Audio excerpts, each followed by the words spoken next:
It's hard to believe, but I've been making these videos for almost a year now, and here's the thing about information. It changes. It's in flux, and sometimes it's just wrong. So, I'm going to be updating and correcting videos from throughout 2024.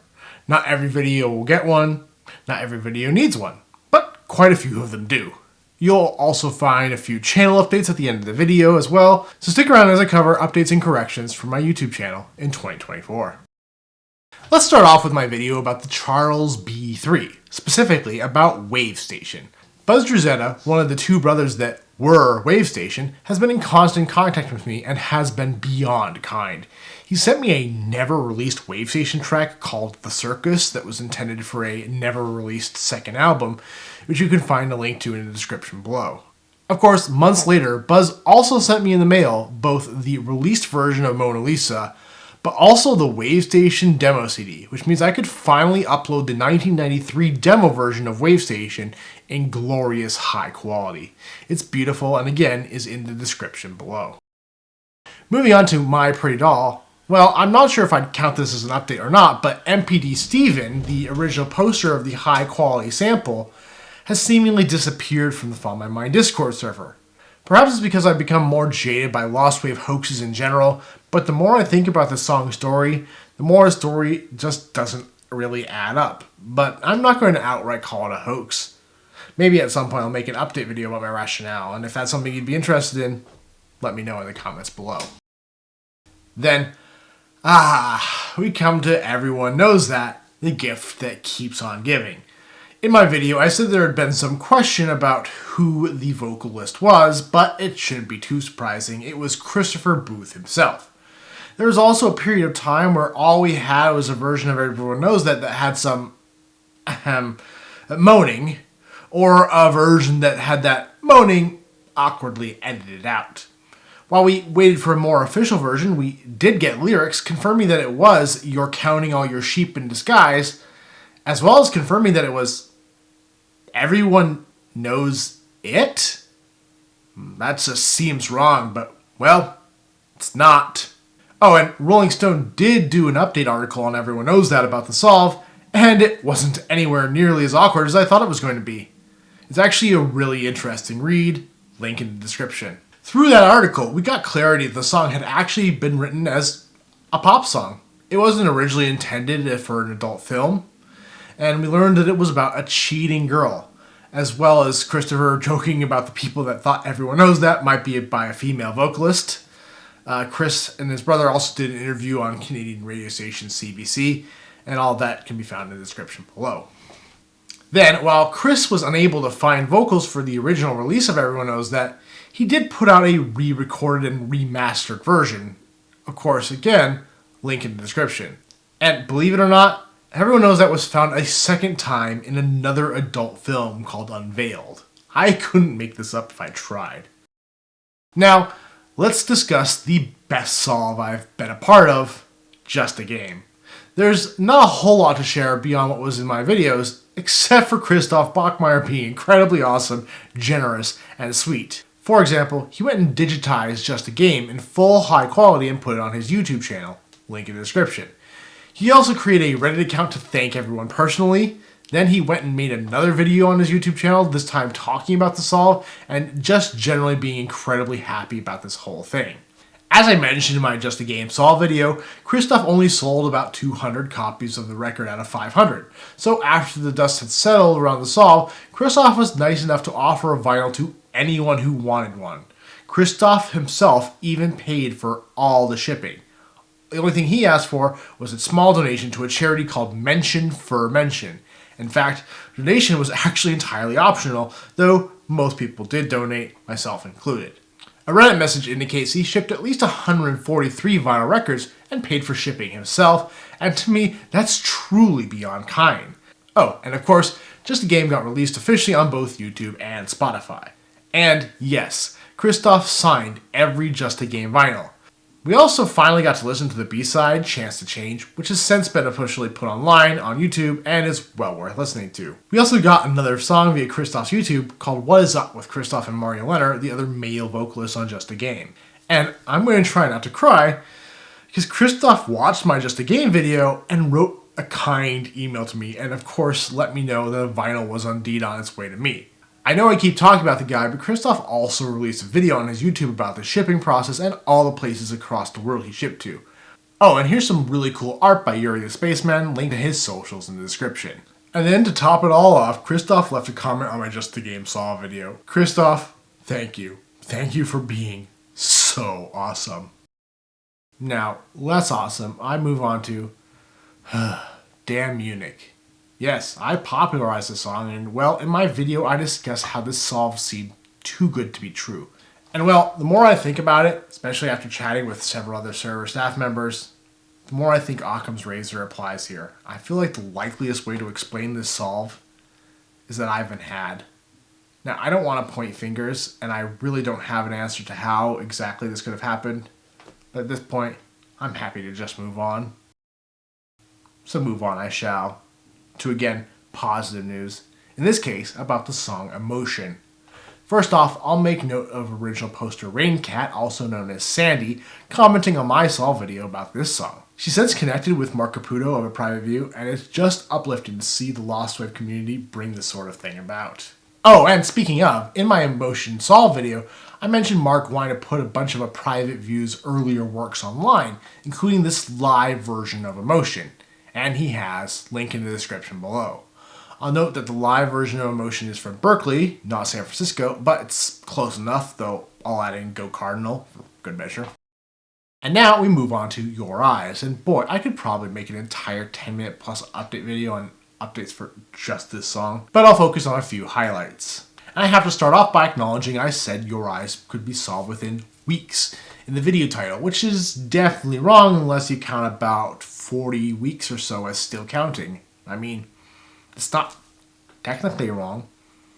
Several artists were proposed for this song, including DC2000 to AKA Corrado Beretta, who was contacted by Saber but replied that Your Eyes wasn't him.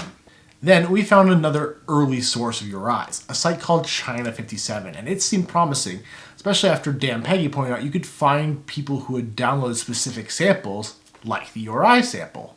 Then a new private lead came along, and I was actually involved with this one. The vocalist in question sounded very similar, but he wasn't from China at all, but instead from Mexico. We got even more excited when we learned that there was a copyright listing that could easily match Your Eyes as well, and Saber would eventually reveal that this artist was named Rami. And while the copyright listing would end up being nothing, it still seemed at least somewhat promising. Now, I'll point out that Rami is in fact a group, and the vocalist in Rami is Jose Ramirez.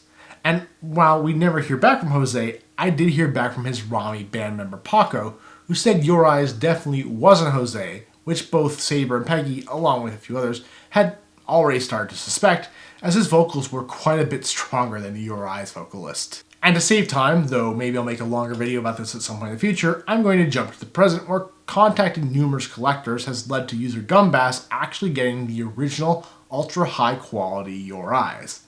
Whether this will lead to anything remains to be seen, but it's so incredibly great to have. Then we have Back to Bed. No real updates here, so to speak, but I am going to use this opportunity to plug the interview I did with Jon Snow, since it seemed not a ton of people have watched it. You really should. Link in the description below. So let's move on to Light the Lanterns. First off, a minor correction. The tape the original poster found supposedly said demo listen today and not demo listen now. Oh, and it may be worth noting that apparently the tape the original poster found only somehow indicated it was from the late 80s, which may be worth remembering. Also, the Dolphin got mad at me, and so, yeah, thanks for being my first official hater. It may also be worth noting that the video the Dolphin left all those comments on has now been falsely copyright claimed. Then there were just a few minor leads in the search that went nowhere until the beginning of the year, when fellow server staffer marktrail pointed out a radio program in Los Angeles called Demo Listen. This seemed like an incredible lead. Not only was the Light the Lantern tape found in Los Angeles, but Demo Listen has been on the radio since the early 80s. And so I found the DJ who started Demo Listen, Solana Rehne, and contacted her about the song. A few days later, Solana got back to me, and she didn't recognize it. She suggested contacting another DJ who would also not recognize the song. Then she was actually kind enough to send me a follow-up suggesting I reach out to an LA DJ who has at least musically, an institution, Rodney Bingenheimer. And while I did reach out to him, it left a bad taste in my mouth because I cannot overlook some of the more controversial things that have become public knowledge about him in recent years. So maybe it's for the best that I haven't heard back from him. And I thought that'd be it. But then, come end of January, I got an email from Solana. She'd been nice enough to ask around about the song, and one of her friends, Becky, said she was confident she'd heard an artist perform Light the Lanterns as part of a live set in San Francisco in either 2004 or 2005. I'm not naming this artist quite yet. I've obviously done quite a bit of looking into her, and she's not old enough to have recorded Light the Lanterns if it is from the late 80s. This artist didn't get her start until around 2000. But this artist does sound very vocally similar, at least to me, and absolutely has a very similar style of music. Beyond listening to her music on YouTube and other places and checking rights databases, I've reached out to her through her personal email, although I'm not sure it's current, her Facebook, which is current, and her management. She's still an active artist, but I sadly have yet to hear back from her. So, let's have a drink. Of beer, that is, while I briefly update about Beer Song. First off, somehow, despite literally having a comedy radio show in college, I called Matt Stone and Trey Parker, Matt Parker and Trey Stone. I will never live this one down. I should distract myself and watch my favorite magicians, Ten and Peller. Also, I said the song Beer Run was by Bob and Tom, but Bob and Tom are DJs. The song Beer Run is actually by Todd Snyder, who sang it when he appeared on the Bob and Tom show. Anyway, we did have a lead on the Beer Song, a radio show with a DJ named Steve Tiny Michaels, and he got back to us saying it wasn't from his radio show, and that he thought the song may be from the early 90s or possibly even earlier. Meanwhile, we also do have another lead, a radio show called Dave and Jimmy, who some believe sound very similar, and some also believe you can hear the name Jimmy in the Beer Song if you listen closely enough. Sadly, we haven't been able to successfully contact them, but they are definitely worth investigating further. Oh, and I had one idea of a person to reach out to about this, someone whose email I do have and who is very musically knowledgeable, especially when it comes to comedy music, and that person is John Bermuda Schwartz, who is Weird Al's drummer. Now, he's busy prepping for a tour, and I have no idea if he'll reply to me, but in the words of Michael Scott or Wayne Gretzky, you miss 100% of the shots you don't take. Moving on to Trip to Rio, well, I did hear back from Daniel at the Archive of Youth Culture in Berlin, and he said that Paradise Bazaar sounded more like Joy Division. He also said that the 3 samples the archive had weren't Trip to Rio, but that he couldn't rule them out entirely. Enter Redditor Sumake, who visited the archive in person. While he agreed with Daniel that Paradise Bazaar demos sounded wavier than Trip to Rio, he also said that there were, and I quote, too many similarities to just be coincidence. Luckily, Sumake was able to produce a contact name associated with Paradise Bazaar, and that name is uncommon enough to lead me to the person that I believe was the contact person for Paradise Bazaar. Contacting him has been a challenge though, but I'm still hopeful we may find a way to reach him. Now, on to CIA, and this is another song that I could do a full-length update video on, so instead of going through months of leads, I'm just going to address 2 things. First, I've become a bit more suspicious of Rich, one of the original posters of CIA. There's just a few things that he said and done that don't quite make sense to me, but at the same time, I have no evidence that he's hoaxing, and even if he were, it'd be gatekeeping at best, but I think it's important that I do mention this, even if it's not popular opinion. Now, on to the more fun and lighthearted update on CIA, the most recent lead, a band mentioned by a surprisingly prolific user on the Steve Hoffman forum, which we've turned to in the past for help finding Lostwave songs. This user claimed that CIA was by a band called Punky Doodle. And while it turned out there's actually a place called Punky Doodle's Corners in Canada, go figure, this lead still seemed plain weird. Then we got a user messaging the mod team, myself included in that group, on the Lostwave subreddit, saying that one member of Punky Doodle was a guy named Enrico Lapano. But honestly, nothing about this lead or story made a whole lot of sense. And eventually, when we pressed the user for more information, they just disappeared, and we conclude what he had really already known: Punky Doodle and Enrico Lapano were a hoax. So let's briefly discuss VHF Productions Songs. Just a minor correction, I call the placeholder Love Liquid Therapy instead of Liquid Love Therapy, and I actually solved that one. And now we move on to Cheer. I'm going to be honest, it's hard not to make another urine-related joke about this song. Seriously, I'm struggling to hold it in. Okay, I need to stop, because it turns out a number of people were right. This song isn't about water sports at all. My friend Jack Torrance would end up corresponding with the leader of Niet, which, by the way, is how it turns out you pronounce their band name, and he explained how the lyrics were not about, as he put it, quote-unquote, water games, but instead going off of a Swiss German saying that is basically the equivalent to, my boss poops just like everyone else. That is, like a normal person, regardless of status. And moving on again, a quick update. No one has claimed any of the 5 bounties I've placed, and they remain active. However, as some people don't like Bitcoin or just prefer something else, I'm also offering these bounties via Venmo. So, on to another song with enough developments about it that I can make a whole video about it somewhere in the night. I'm going to try to make a long story short with this one, but as is the case with this song, it's had more leads than an episode of CSI. But before we go on to updates, I have perhaps one of the most important corrections in this entire video. See, in my original Somewhere in the Night video, I discussed Neon Blue, member of Leon Funk, and a person who appeared to be Neon Blue, but wasn't. However, I wasn't at all clear enough that the fake Neon Blue was, well, just that, fake. The real Neon Blue has actually been incredibly helpful in not just searching for Somewhere in the Night, but also helping us search for numerous other Leon Funk songs, as well as bringing several other Leon Funk members onto the Follow My Mind Discord server. Also, a more minor correction, But You're On Your Own is by Omega Sunrise, not La Voyage. Moving on to leads, suffice to say that we've fairly conclusively looked into all the artists that I mentioned in my video, and while there's a slim chance it could still be one of them, I'd say they're mostly ruled out. However, more recently, it seemed that we have found the user behind Funky Vinyls Records, and they seem to have told us that they remember Somewhere in the Night being from a soundtrack and coming from an AOR blog. And while we at first thought it was a specific blog, it later turned out that they were just giving that blog as an example. Still, it gives us something to go off of, and the same person has said they're going to look for Somewhere in the Night in their files, though they sadly seem to have lost about 3/4 of their files, so I wouldn't get my hopes up with that one. There have also been just a ton of updates on the Chatswood news song, and again a bit of self-promo here, but I interviewed original poster Trinya about this, and the link to that interview is in the description below.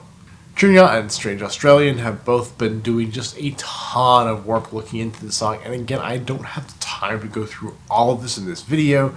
Imagine myself shaking my fist at the YouTube algorithm. Anyway, most recently, Trinya provided an update which indicates significant progress after talking to a local DJ featured in the original Chatswood Youth video, and looking into local bands that played as parts of numerous local competitions and festivals. Some bands have been ruled out, but many others remain, and it may turn out this entire mystery is bigger than any of us actually thought. And those are all the updates and corrections from my videos in 2024, although I'm probably forgetting one or two, which will of course go into this video's corrections segment. Before I wrap things up, I also want to cover channel updates. First off, I've updated all my Lostwave investigation video thumbnails to match the current look and feel. I love the way these look now, and I hope you do as well. And one more thing. I'm PersonOfDistraction, and I'm now listening to Ride This Wave Alright. So my pretty time. And now I know it's just a game.